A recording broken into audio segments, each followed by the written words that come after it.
IndyCap 26 here just appears in hobbies.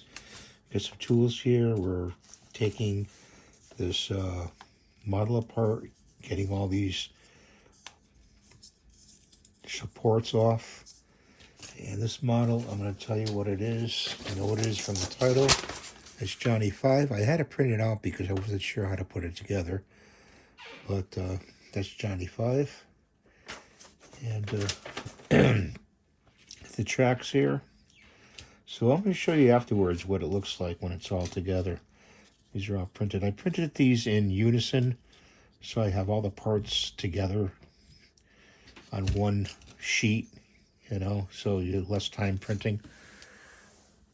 So stay tuned. Here are all the parts taken off the spews, and I'm going to put it together. Here he is all together, Johnny 5. Took some doing. Some of the parts are press fitted, and I have to fix his head again. So thanks for watching. Please rate and subscribe, and have a good day. God bless you. Bye for now.